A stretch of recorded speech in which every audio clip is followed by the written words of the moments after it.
Hello world, my name is Christian. Welcome back to Holy Wheels.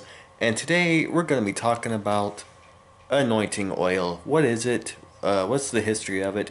What's it used for? And basically everything that I could think of to talk about it. I don't know if that was proper grammar. And yes, I've got a video going on in the background about King Kong versus Godzilla because let's face it, we're all anticipating that. And it's a debate video as to who's going to win. So yeah, that's why there's a big giant monkey on the screen. So yeah, anointing oil. What is it? What's it used for? So anointing oil is used to set something apart for God for any kind of use and to anoint it because to be anointed means to be set apart by God. And the oil is supposed to symbolize the presence of the Holy Spirit. And it's important to remember that the oil is strictly symbolism. It does not have any power in and of itself. It's not some magic potion. It's not some magic anything. It is move my chair. It has no use or value in and of itself. It is God blessing it that makes it valuable and makes it anointing oil with actual use. And if it is not God's will for it to work, then it will not work. So we should definitely not use it as an idol. It should not become an idol because in and of itself, other than smelling really good, it has no use. And it was actually used in a lot of different ways that a lot of people don't realize. It was used as a face, I don't want to say face mask necessarily, but I guess you can kind of equate it to that. People would put it on their face. They would do what a lot of people do today. They would draw a cross symbol on their forehead or wherever, or they would just spread it like you would peanut butter, I guess, as a really bad analogy, wherever they wherever they wanted to. So it had many different applications, and there was no specific way you had to do it. There's no specific way you have to do it now. It is not that matters. You don't have to draw the cross symbol on your skin. It is simply you ask God to bless it. If it is God's will for it to be blessed, He will bless it, and it will work if it is God's will for it to work. And it was primarily used for kings, although it was also used on David before he became a king when he was only a lowly shepherd person. And that is because, well, I mean, I don't know every reason because, God's ways are higher than ours. I don't know God's thoughts. But God had already anointed David to be king before time began.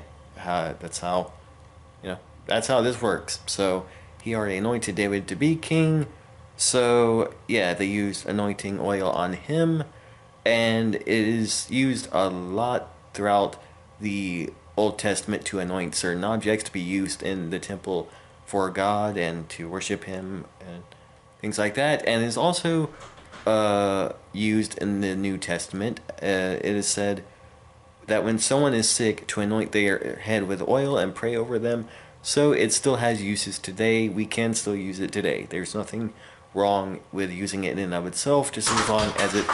My dog is scratching on the door. Jeez. There's nothing wrong with using it in and of itself. It's just as long as it doesn't become an idol, you're good. And we can still very much use it today. Also, an interesting note is that anointing oil is not only used in Christianity and Judaism, it is used in many different religions. It is often very, well, not often, it is very well described by Homer, who was a... I don't know that much about him, so forgive me and correct me if I'm wrong, but I believe he was a philosopher. Again, I don't know when he was born, I don't know much about him, but I know he's done a couple works, and both of those, well, at least a couple works, I'm sure he's done a lot, but Homer's Iliad, I think it's pronounced, and there's another work that I can't think of at the moment that definitely describe anointing oil, and so, yeah, it has uses outside of the Bible and Christianity and Judaism, and other religions do indeed use it. Some use it, or at least there were some nations around Israel back in Old Testament times that used it to anoint corpses, which I'm pretty sure Leviticus forbode, whatever the past tense for forbid is. But yeah, we are forbidden from doing that. But other religions and nations did indeed anoint corpses, and I'm sure they had other uses for it that I just don't know, I can't think of at the moment. But yeah, it is used outside of Christianity and Judaism.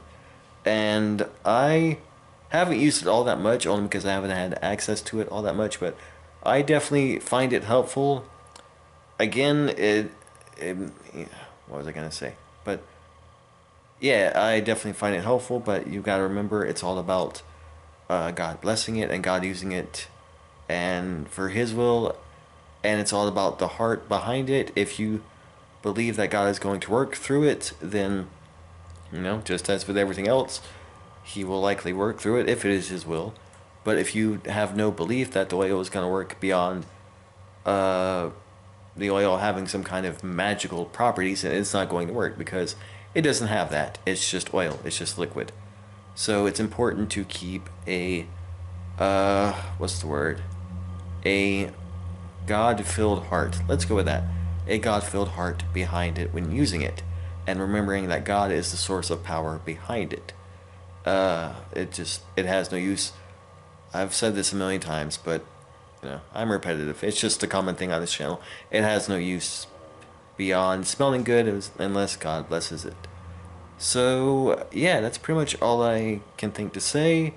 Would definitely recommend getting some if you think that's the thing for you. If you like things like essential oils, things that smell good, and of course you remember to have a Godful heart behind it. There's got to be a better word. I don't know if Godful is a word.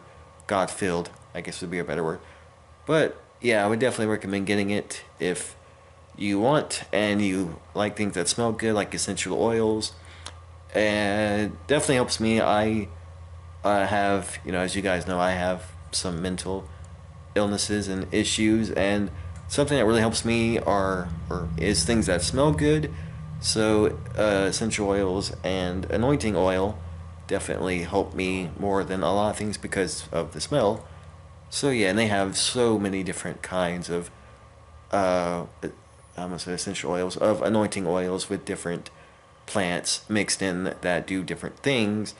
So yeah, definitely check it out if you think that that's your thing, and if you think that you can do it without it becoming an idol. So yeah, I hope this video was informative. I hope you guys enjoyed. I hope my dog scratching on the door wasn't as bothersome to you as it was me, because I get bothered over little things and I get to recording because I feel like it's going to screw up the video, but most of the time it does absolutely nothing, and it's just all in my head because all the things are in my head. Speak of the devil. But yeah, hope you guys enjoyed. Thank you all so much for your support and your prayers over the heart murmur situation. That is under control now. Of course, heart murmurs don't. Well, sometimes they go away, but mine I don't think has. It's just kind of with me, but I still thank you guys for your prayers. I'm gonna go deal with that, and yeah, I hope this video was informative, and God bless.